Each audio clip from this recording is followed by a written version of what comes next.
Now, I'm going to try to now give the floor to our guest, Dr. Steve Pieczenik, served as Deputy Assistant Secretary of State and Senior Policy Planner under Secretaries Henry Kissinger, Cyrus Vance, George Shultz, talk about knowing where the bodies are buried, and James Baker. Dr. Pieczenik continues to consult the Department of Defense. He received a Council on Foreign Relations Fellowship where he was recruited by Lawrence Eagleburger as Deputy Assistant Secretary of State for Management. In the position, he created the Office of Combat Terrorism, the Family Liaison. And it just goes on for a long time. Dr. Pieczenik is the author and creator of 26 New York Times bestsellers. His experiences in government and international crisis management were the basis of Tom Clancy's characters Jack Ryan and Richard Clarke. And the website is stevepieczenik.com. Pieczenik, P-I-E-C-Z-E-N-I-K. stevepieczenik.com. We'll get links up at Infowars.com.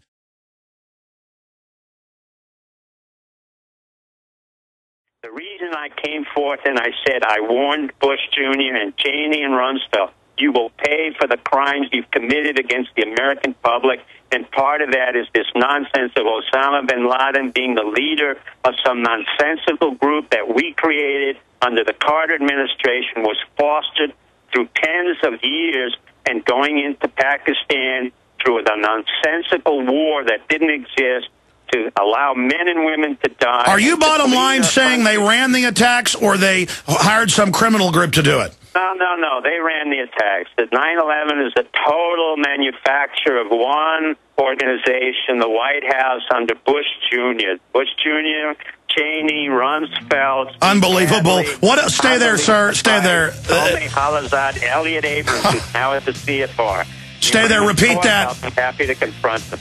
Stay there. Let's come back and repeat that because the music was playing. This is absolutely devastating. Dr. Steve Pieczenik's got major credibility, and he is going all the way today, putting it on the table. This is off the charts. We'll be right back. Stay with us.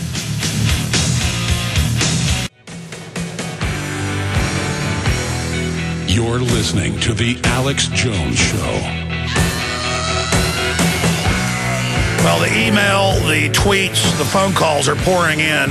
Listeners are just completely amazed by the interview. I really appreciate Dr. Steve Pieczenik spending so much time with us. I'll obviously have to get him back in the near future.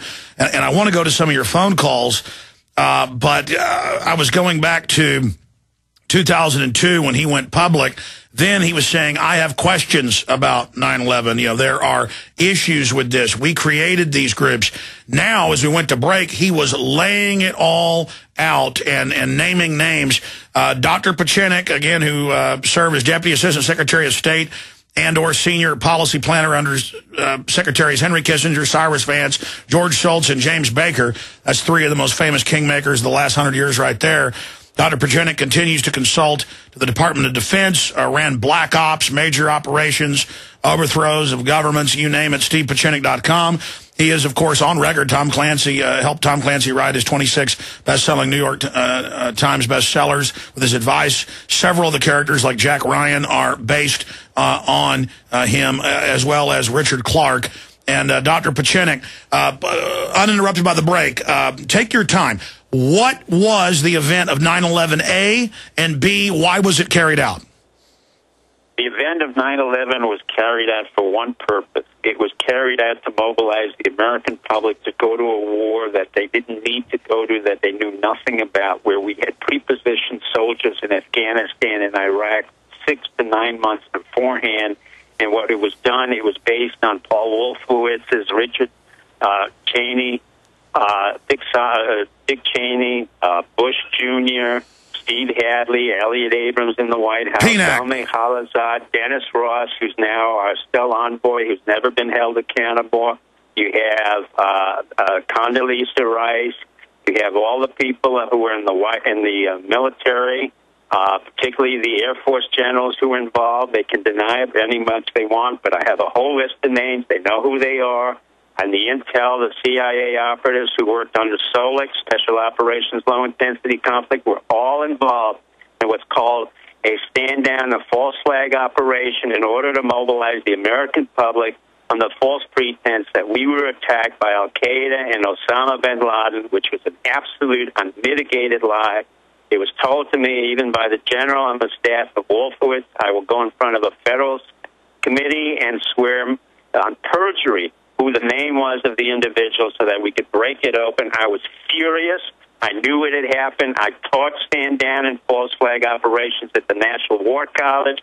I taught it with all my operatives, so I knew exactly what was done to the American public. Believe it or not, I had worked on George Bush Jr.'s campaign with Bob Zellick, not with the Vulcans, but with Bob Zellick in order to work against Gore, which I regret today because I had been loyal to his father. And that issue of Osama bin Laden, who had already been dead, really brought up the issue of the great lie and the great war that was created for us to make sure that we had some type of commitment to a war that was not necessary, where blood and guts were shed for unnecessary reasons for men and women. Dr. Pieczenik, I've got to stop you because this is so dangerous. I believe this is the first time you've gone this far. And when the D.C. madam was on my show, and she was trying to tell me during the break names of people, and I said, I don't want to know this. You've got to go public with this, or you're going to end up, committing arkancide. And obviously, you're a tough guy. You're not worried about that. But I mean, no, I don't think so. Well, do you want to go ahead? Who I mentioned understands that we all have a mutual, let's say, a mutual deterrent relationship. It's not going to be to their benefit. No, I understand, but I mean, you don't want to then say the name of the general. The general who swore to me? I'm not. No, I will do that in the federal court so that we can unravel this legally, not with the stupid 9/11 commission. That was absurd. That was the most absurd thing I had heard. That's why I came on your show, Alex.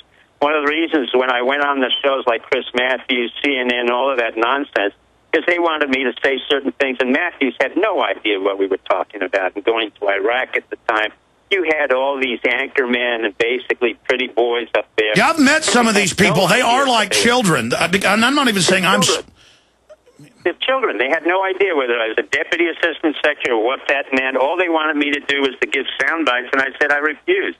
Then they asked, basically. So I found you by chance, and I said, you know what? I heard your show. I thought you were extremely bright. This is not flattery, as we talked about.